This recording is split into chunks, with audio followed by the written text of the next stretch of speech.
자, 4월달 경상수지가 6억 6천만 달러 적자가 났다. 이 쇼크가 지금 엄청나지요.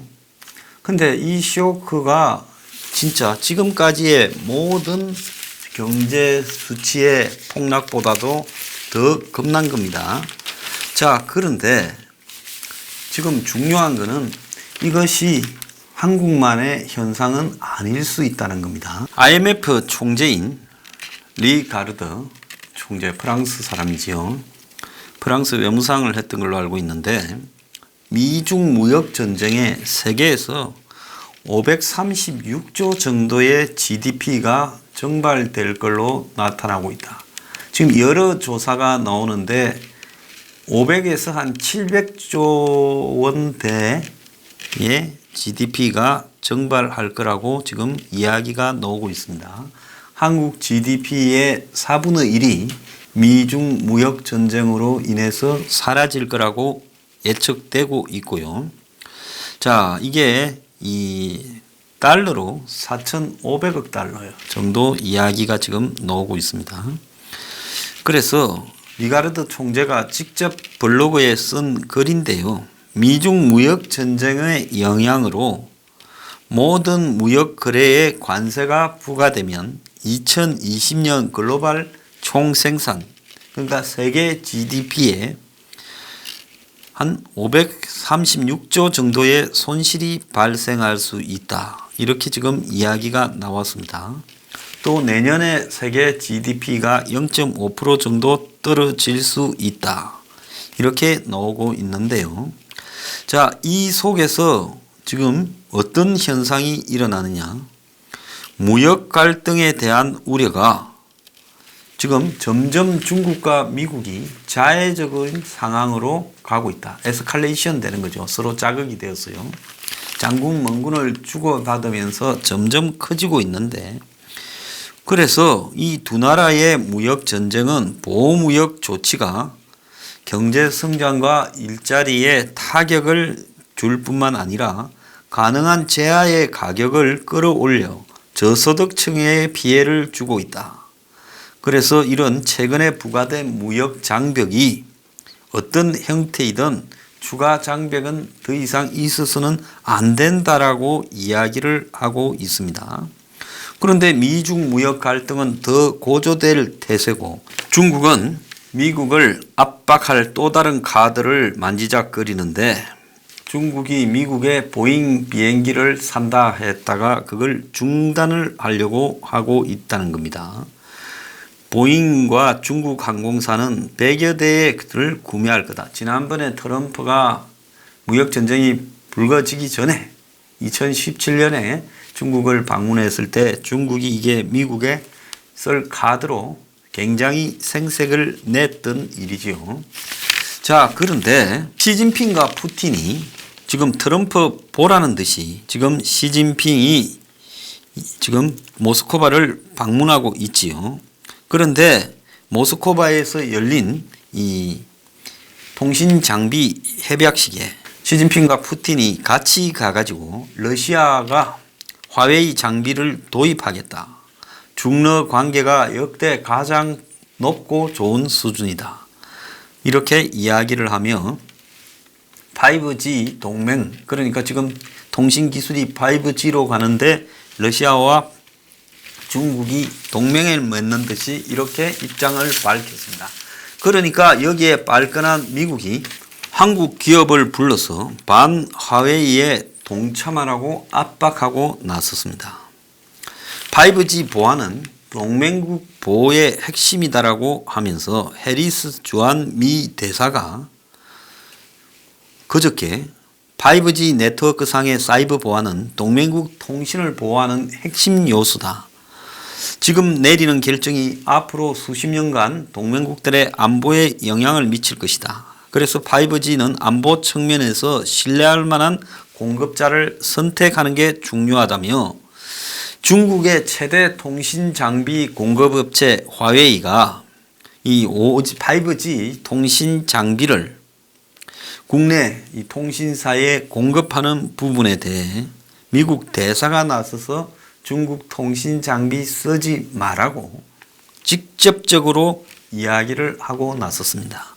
미 대사관은 이 서울 페이스북 코리아 사옥에서 열린 통신기술 컨퍼런스에서 대사가 직접 나와서 국내 IT 기술 업체 CEO 등 앞에서 해리스 대사가 기조 연설을 통해 폼페이오 미 국무장관이 말했듯이 세계는 신뢰할 수 있는 시스템을 원하고 단기적으로 싸다고 비용 절감 때문에 솔깃할지 몰라도 신뢰할 수 없는 화웨이 같은 공급자를 선택하면 장기적으로 리스크와 비용 부담이 커질 수밖에 없다면서 화웨이 것 사다가 큰 대가를 치를 수 있다고 경고하고 나섰습니다. 자, 이런 미 대사의 직접적인 경고는 여태까지 전례가 없었는데요. 중국 측이 사드 배치 중단하라, 그리고 화웨이 문제 등 미중 전쟁과 관련해서 한국이 올바른 방향에 서라고 중국이 경고한 다음 날 나왔습니다.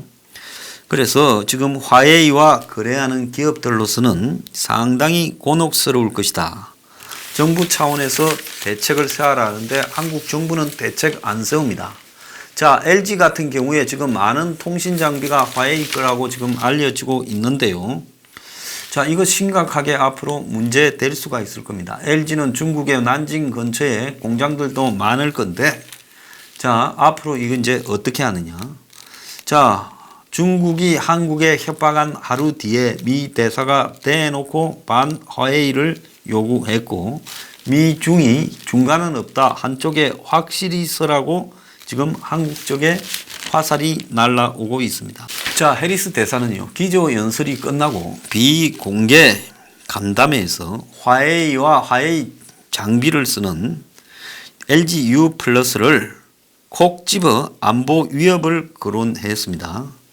그래서 한국에서 화웨이를 퇴출하기 위해 미국에서 본격적으로 총대 메고 대사가 나섰다. 지금 이렇게 이야기가 나오고 있고요. 해리스 대사가 지목한 LG U 플러스는 당혹감을 감추지 못하고 있다는데, 이 회사는 LTE, 그러니까 4세대 통신부터 5G까지 화웨이 장비를 사용하고 있어 서비스를 중단하지 않는 한 화웨이 장비를 계속 이렇게 쓸 수밖에 없고, 이거를 갖다가 안 쓰려면 서비스를 중단하고 다른 장비로 전면적으로 교체해야 될 상황에 지금 빠져 있습니다. 자, 그래서 또 삼성전자, SK 하이닉스 등 한국의 대기업도 단기적으로 화웨이에 반도체 등을 납품할 건데 타격이 클 수밖에 없어지고 있습니다. 지금 중국 내에 투자되어 있는 해외 자금들이 두 달 새 14조 원이나 탈출을 했습니다. 그래서 무역 전쟁이 이제 금융 전쟁으로까지 이렇게 가고 있는데요. 화웨이는 미국 정부 측에 대고 스파이 행위를 안 하겠다라고 이야기를 했지만 미국 정부가 이런 조건을 수용할 가능성은 거의 없다고 지금 알려지고 있습니다. 그런데 지금 중요한 것은 세계 경제의 성장률 전망이 급속히 낮아지고 있다는 겁니다. 세계는 다 좋은데 한국만 안 좋다, 이렇게 말을 하면 문 정권을 요구하는 데는 좀 도움이 되겠지만 그것도 사실은 아니라는 겁니다. 자, 얼마 전에 미국이 무슨 사상 최저의 실업률을 했다 어쨌다 이런 거는 아주 부분적인 요소고요. 세계 경제는 전반적으로 아주 안 좋아지고 있다, 이렇게 봐야 되는 겁니다. 자, 그래서 우리가 문을 좀 편하게 욕을 하려고 세계 경제는 다 잘 나가는데 한국만 안 좋아지고 있다, 이러면 이거는 무식한 사람이 되는 거예요.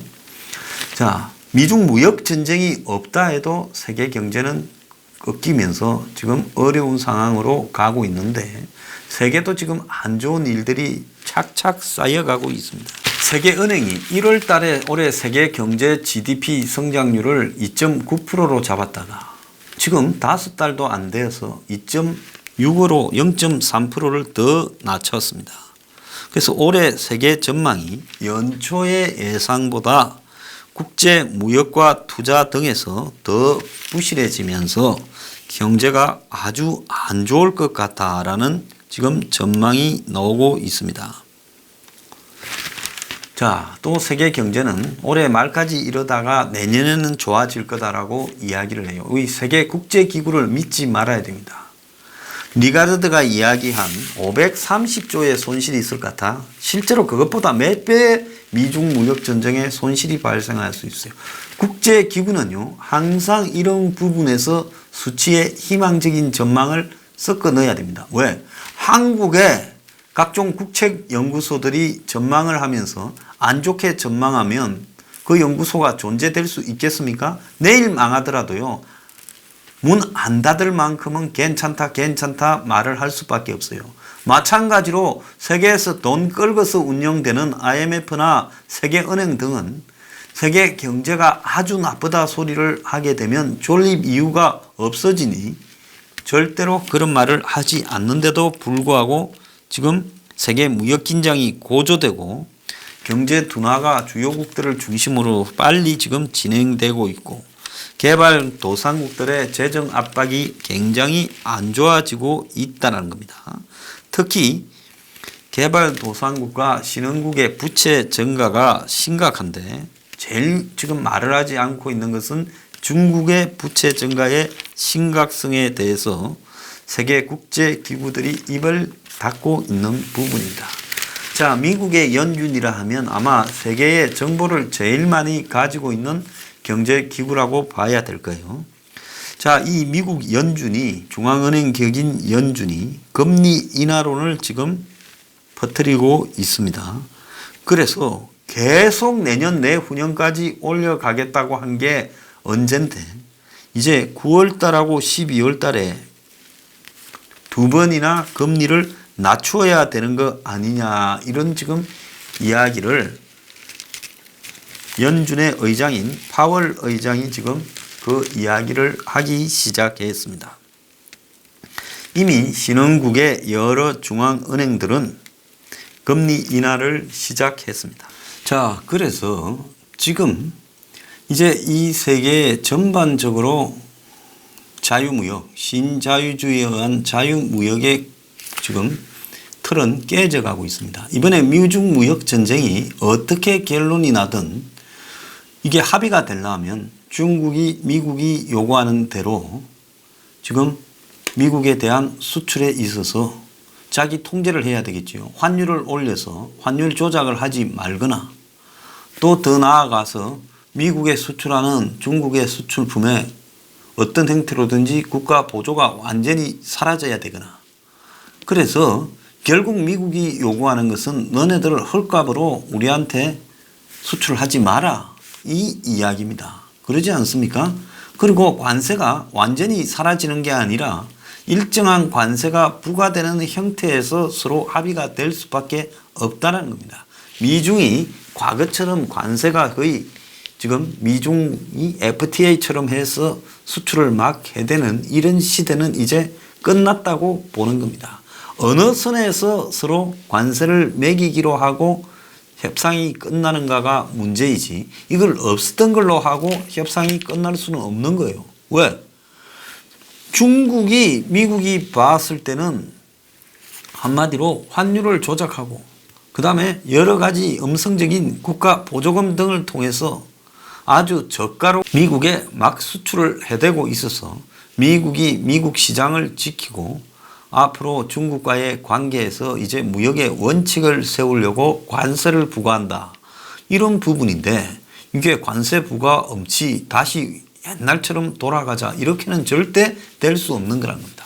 그러니까 이게 이제 서로 에스컬레이션을 일으켜서 각 나라들이 자유무역을 가지고 서로가 덕을 본다라는 이런 황당한 이야기는 이제 없어져 가고 있어요. 자유무역의 덕을 보는 것은 수출하고 수입하는 부분에 관계된 주요한 상층부, 그 회사의 상층부나 주식 투자한 사람들이나 덕을 보지, 대중들은 그 물건을 싸게 써서 덕을 보는 것 같지만 기본적으로 그 물건을 살 자기 일자리가 없어지기 때문에 실질적으로는 그것이 물품을 싸게 사서 생활비를 줄이는 그런 효과는 없다. 차라리 그것보다는 미국에 일자리가 생기고 물건은 좀 더 주더라도 미국산을 사는 게 낫다. 이제 이렇게 가고 있는 거예요. 흐름이요. 이게 미국하고 중국에만 그렇게 되는 게 아니라 지금 영국이 브렉시트를 탈출하겠다라는 것도 결국 그런 정서를 담고 있는 거고, 프랑스, 이탈리아, 독일 등 유럽 전역에서 일고 있는 포퓰리즘의 권원도 자국의 일자리와 자국의 서비스 그리고 거기에 임금 수준을 보호하라. 그것이 반난민, 반이민에 대한 그리고 EU에 대한 반대의 기본적인 원인인 겁니다. 그렇기 때문에 EU나 FTA 그리고 WTO 이런 것들을 통한 이제 경제협력기구나 이런 것들을 통한 낮은 관세 내지 무관세에 의한 자유무역은 이제는 환상적인 꿈으로 이렇게 가버린 겁니다. 이제 그런 시대는 오지 않는다고 저는 보고 있습니다. 자, 이런 시대에서 이제 우리가 보수 진영에서 특히 신자유주의에 기반해서 자유시장 경제라는 있을 수도 없고 그 각 나라의 상층부에 있는 사람들만 덕을 보고 중하층에 있는 국민들은 피해를 보는 일자리 상실로 인한 그런 것들을 더 이상 옹호하거나 방치해서도 안 된다는 겁니다. 그런데 왜 한국에는 이렇게 자유무역을 숭상하고 특히 막 자유무역을 해야 대한민국이 먹고 살 것 같고 이렇게 이야기를 하느냐. 한국은 물론 무역 개방도가 다른 나라보다 훨씬 높기 때문에 수출이나 수입이 이 국가의 GDP에서 차지하는 비중이 아주 높아서 그런 것을 강조할 수는 있겠지만은 한국 또한 일정한 부분에서 한국 또한 지금 국내의 제조업 일자리가 다 사라져버린 상황입니다. 그러면 국민들은 서비스업해서 먹고 살고 일부 무슨 일자리들만 가지고 먹고 살아야 되는데 그러다 보니 젊은 사람들이 갈 게 공무원밖에 없어서 전부 공시에 내몰리고 있고 그 소수의 대기업의 일자리는 하늘의 별 따기가 돼가고 있지 않습니까? 이게 옳은 거냐는 거죠. 공무원이나 공기업이나 되는 게. 그래서 이게 과연 누구를 위한 세계하고 자유무역이냐. 저는 그런 부분에 대해서 근본적으로 의문을 가지는 겁니다. 한국이 제조업 경쟁력을 회복시킨다면 한국도 내수에서 세계 한 10몇 위 되는 나라입니다. 내수 규모가요. 15위쯤 안팎 될 거라고 보고 있습니다. 그러면 한국이 내수를 기반으로 경쟁력 있는 제조업체들이 다시 부활되어야 된다고 저는 보는 사람입니다. 자, 수입해서 다 쓰던 것들을 이제는 국내에서 다시 생산으로 돌아가야 된다. 우리가 아는 것만큼 세계가 첨단 기술로 바뀌고 새로운 혁명들이 기술 혁명이 일어나서 그것이 국민들에게 영향을 미쳐서 결국은 나중에 부가가치가 더 커져서 나눠 가질 거다라는 이야기는 만화에나 나오는 황당한 이야기라는 겁니다. 그러지 않죠. 소수들만 벌게 되고 일자리는 점점 사라지고 점점 열악한 서비스 업종 일자리만 남아있죠. 지금 여러분들이 구할 수 있는 서비스 업종의 일자리 중에서 제대로 된 쓸만한 일자리가 어디 있습니까? 자, 이 속에서 대표적으로 나타나는 게 한국의 자동차 산업들이 철수하고 있지요. 자, 지금 GM이 군산 공장을 문을 닫았고 르노 삼성도 지금 차가 안 팔려가지고 공장이 지금 흔들흔들합니다. 그래서 지도부가 파업을 하라 했는데 르노 삼성 노조원들이 파업을 거부하고 공장을 정상 가동하겠다고 지금 하는 일이 나타났습니다. 어제 현충일 날 특근을 신청했던 근무자 69명 중에서 67명이 노조 파업 등에도 지침에도 불구하고 출근을 해서 공장을 돌렸다고 합니다. 자, 그런데 이들도 마음이 안 편한 게 지금 르노 삼성 자체가 존립 위기에 빠져 있습니다. 그런데 노조는 파업 조합원들에게 보상금을 더 줘라고 요구하고 있고, 자, 그래서 지금 전체를 죽느냐 사느냐로 프랑스 르노의 자본의 노예가 아니다라고 이야기를 하고 있고, 그러면서 회사가 주는 임단협, 그러니까 임금에 대한 단체 협약에 대해 타결금이라고 해서 회사가 돈을 얼마 내놨는데 자, 이걸 가지고 노조원들끼리 파업 참여 횟수에 따라서 차등하게 나눠 먹자고 이야기를 하고, 그러다 보니 직원들이 이러다가는 회사 문 닫으면 우리 다 죽게 생겼다 해서 노조를 이탈하자 지금 노조원과 비노조원의 차별 대우가 횡행하고요. 그런데 직원들은 회사 위기를 더 두고 볼 수 없다. 이제 휴일까지 나와서 공장을 돌려야 되겠다. 이런 상황까지 가는 겁니다. 지금 르노 삼성에서 만든 많은 차들이 한국 내부에서 잘 안 팔리고 있습니다. 자, 한국의 르노 삼성뿐만 아니라 현대차도 잘 안 팔리고 잘 팔리는 차가 별로 없고, 이게 한국만 그런 게 아니라 여기서 생산해서 어디 가서 내다 팔 지금 환경도 안 됩니다. 특히 한국에서 생산한 차는 수지가 안 맞아서 임금 때문에 외국에 들고 가서 팔아먹기도 어렵습니다. 자, 이런 일이 지금 발생하고 있습니다. 자, 그런데 이 와중에 자동차 금속노조는 정신 못 차리고 옛날 꿈을 꾸고 있고, 또 지금 주 52시간 근무 때문에 칼퇴근을 하니까 한국의 기업의 R&D 연구 개발의 심장이라고 할 수 있는 지금 마곡단지, 저 공항 김포공항 가는데 그 방화 마곡 있지 않습니까? 그 마곡단지에 요즘 기술연구센터들이 다 집중됐는데, 여기에 각 회사의 산업둔에 수만 명이 근무하는데 주 52시간 실시 이후 90%가 땡 하면 정시 퇴근을 한다는 겁니다. 그러니까 마감을 못 지키는 프로젝트가 예사고, 그래서 R&D 부분이 차라리 이런 주 52시간이 없는 해외로 이주해야 되느냐. 그래서 미래에 지금 경쟁력 뿌리까지 흔들리고 있다라는 소리가 나오고 있습니다. 이 뭐 하는 짓이냐죠. 우리가 연구개발은 밤을 새워서 하고 새벽에 들어가고 이런 일들이 연구개발의 기본이에요. 또 그래서 많이 일하면 회사에서는 이 사람한테 또 한마디로 더 일했다고 돈을 더 주고, 그래서 열심히 일하고 필요하지만은 돈을 많이 벌고 성취감도 있고, 이런 게 연구개발의 본질 아닙니까?